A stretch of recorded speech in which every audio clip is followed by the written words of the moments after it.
안녕하세요, 박작입니다. 오늘의 이야기는 남한산성에 관련된 이야기를 하려고 하는데요. 일단 남한산성은 삼국시대 백제가 한성이 수였던 시절 최초로 세웠다는 썰이 있고요.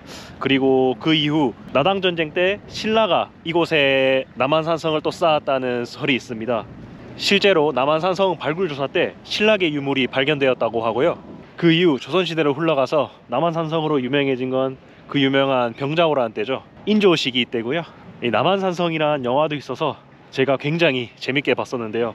안 보신 분들은 진짜 꼭 한번 보셨으면 좋겠습니다. 제가 굉장히 제 인생에서 거의 탑5 안에 드는 영화입니다.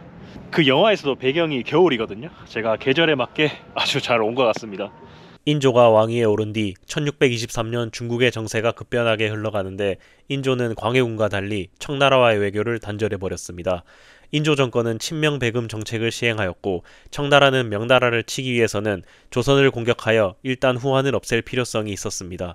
그 결과 전초전인 정묘호란이 일어났고 10년 뒤 병자호란까지 일어나 청나라는 조선에게 큰 굴욕을 주었습니다. 대세인 청나라를 버리고 지는 해인 명나라를 선택한 인조의 모습을 보면서 썩은 동아줄을 잡았네 라고 생각했지만 그래도 임진왜란 때 조선의 호흡기를 달아준 명나라를 생각하며 친명배금으로 가지 않았을까 싶습니다.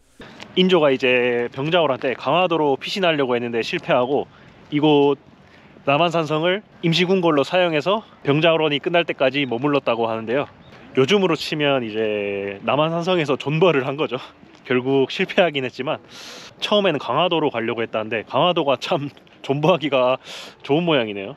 고려시대 때부터 다 도망가면 강화도로 가려고 하네요. 여튼 오늘은 병자호란 존버의 장소였던 남한산성을 둘러보도록 하겠습니다. 남한산성 둘레길은 총 5코스로 되어 있는데 산책하기 참 좋았습니다. 저는 1코스를 둘러보면서 남한산성을 탐방하기로 했습니다. 1코스는 장수의 길이라고 합니다. 마치 장수가 된 기분이네요. 북문이다. 남한산성에서 전승문이라고 불리고 있는 북문입니다. 남한산성 영화에 나왔던 김류라는 장군이 이 북문으로 군사를 끌고 나가 청나라에게 선제 공격을 하는데 대패를 하게 되죠. 김류는 영화에서는 좀 야비한 꼰대 캐릭터로 나오는데 영화 아저씨에서 58년 개띠 오명규 사장님으로 유명한 분입니다. 약간 이런 캐릭터 담당이신 것 같은데 아주 잘 어울리십니다. 여튼 영화 내에서도 청나라를 얕보고 군사 300명을 이끌고 선제 공격하다가 대패를 하게 됩니다. 북문은 모두 승리한다는 뜻에서 전승문이라고 불리는데 패전을 잊지 말자는 뜻이었다고 합니다. 방금 전은 성문 안이었고 이제 성문 밖으로 나가면 이렇게 쭉 이어져 있고 그리고 조금 이렇게 내리막길 형식으로 되어 있습니다. 병자호란 당시 김류의 군대가 이곳을 나와서 이제 청나라를 치기 위해 내려갔겠죠. 하지만 그것은 무모한 선택이었던 것 같습니다. 이 남한산성이라는 영화를 보면서 참 느꼈던 게 청나라를 끝까지 배척해야 된다는 김성황과 그리고 화친을 해야 한다는 최명길이 이 대립이 장난이 아니었죠. 저도 그걸 보면서 이런저런 고민을 많이 했었는데요. 정작 중요한 건 이제 왕인 인조가 아무것도 못하고 우물쭈물 약간 무능하게 있어서 더 답답하게 느껴졌는데요. 이래서 참 그 리더의 중요성을 느끼는 것 같습니다. 이럴 때 좀 왕이 좀 어떻게 좀 잘 해가지고 리더십을 좀 발휘해야 되지 않나 싶고요. 여튼 이도저도 아니게 돼서 병자호란은 최악으로 치닫고 말았죠. 북문을 지나가면 성벽들이 쭉 이어져 있고 지나가면서 서울의 경관을 보실 수 있습니다. 조금 걸어가다 보면 다른 성문 하나가 더 보입니다. 다음 보실 문은 남한산성의 서문입니다. 결국에는 조선은 남한산성에서 버티지 못하고 청나라에게 항복하기 위해 투항을 하러 가는데요. 인조와 그 세자였던 소현세자가 나갔던 문입니다. 어떻게 보면 좀 굴욕적이라고 할 수 있는데 이곳이 왕이 행차하는 문이 아니거든요. 작은 문, 뒷문 같은 문이라고 할 수 있는데 이곳에 나가서 결국 청나라에게 이제 항복을 합니다. 결국 1637년 인조는 남한산성에서 나와 청황제 앞에서 굴욕적인 항복 선언을 하게 됩니다.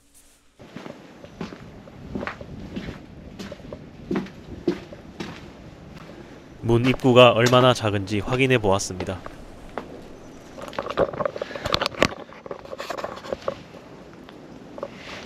밖에서 보는 것만 해도 굉장히 작은 문이죠.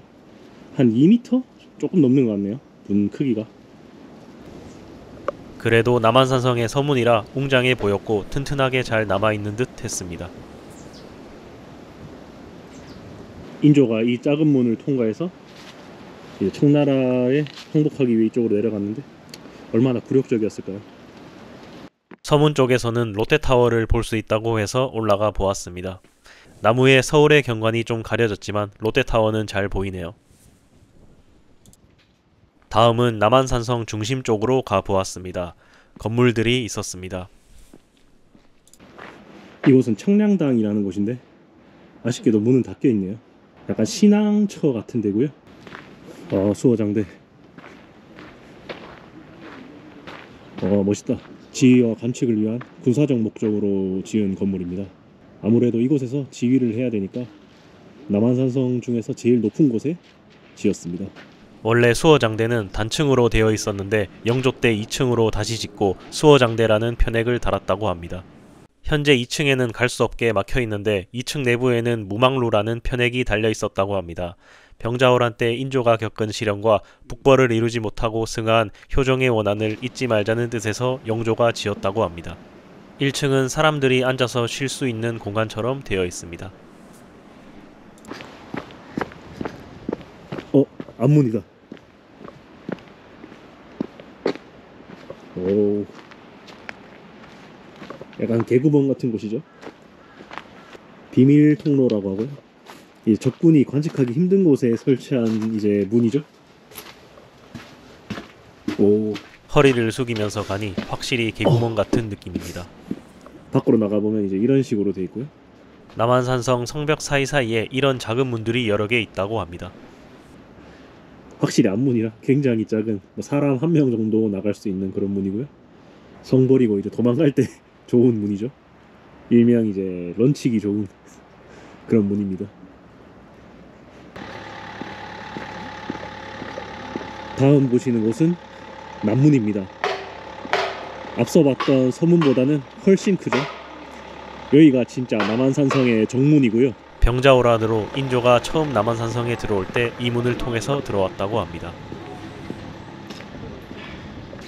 사실 여기 남한산성길 1코스는 여기 남문에서부터 시작해서 여기서부터 이제 출발을 하거든요. 저는 반대로 와서 오히려 입구에 도착을 했네요. 여튼 이 남문은 지화문이라고 하고요. 4대문 중 가장 크고 웅장한 중심문입니다. 아직도 위에 지화문이라는 현판은 유일하게 4대문 중에 현판이 나와 있었다고 하고요. 마찬가지로 남문도 굉장히 성벽이 또 잘 남아 있습니다. 확실히 이렇게 눈이랑 같이 있는 성벽을 보니까 영화 남한산성을 보는 것 같습니다. 다음은 남한산성 내부인 행궁으로 들어가 보았습니다. 경기도민은 입장이 무료이고 일반인은 2,000원의 입장료가 있습니다. 인조가 병자호란이 일어난 뒤 임시로 거처했던 행궁입니다. 남한산성 행궁이 지어지고 10년 후에 병자호란이 일어나자 인조는 이곳으로 피신하여 47일간 항전하였습니다. 나름 봄처럼 연못도 있고 임시궁이라 그런지 그렇게 크진 않네요. 첫 번째로 보이는 건물은 외행전입니다. 행궁의 중심 건물이고 유명한 일화로는 청나라군이 조선의 항복을 받기 위해 홍위표를 쏘았는데 외행전 기둥을 맞췄다는 썰이 있습니다. 이쪽이 이제 외행전에서 내행전으로 들어가는 길인데 확실히 임시 행궁이다 보니까 여기 외행전과 내행전의 간격이 굉장히 좁습니다. 인조가 느끼기엔 궁전에서 살다가 갑자기 원룸으로 사는 느낌이지 않을까 싶습니다. 너가 선택한 칙명배금 악으로 깡으로 버텨라 이렇게 말하고 싶네요.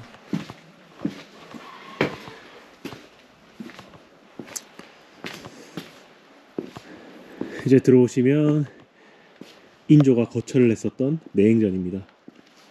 일반 양반집처럼 중앙에 대청마루가 있고 양쪽으로 방 2개가 있습니다. 인조가 이제 병자호란 때 이곳에서 잠을 자면서 생활했겠죠. 홍위포가 날라올 생각에 불면증에 걸렸을 것 같습니다. 잠은 편하게 못 잤겠죠? 바로 앞에 청나라 군대가 있는데.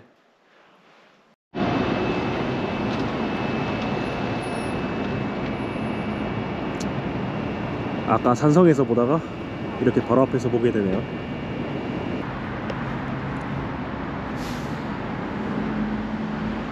조선의 굴욕적인 역사로 기록되어 있는 삼전도비입니다. 청태정 홍타이지가 병자호란에서 전승기념으로 만들어라고 했던 삼전도비고요. 흔히 삼전도의 굴욕이라고 하죠. 삼배구 고두례라고 하죠. 인조가 청황제 홍타이지한테 이제 땅바닥에 머리를 박고 항복을 선언하는 굉장히 이제 굴욕적인 사건이 있던 곳입니다. 확실히 잘 모르겠는데 메뉴에 보면 몽고로처럼 되어 있는 문양을 볼 수 있고요.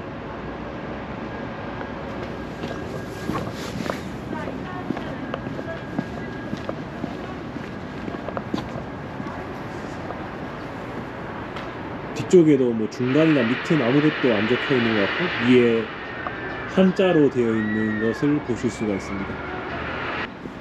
여기 보시면 좀 주목할 필요가 있는 게 거북이 받침대가 두 개가 있거든요.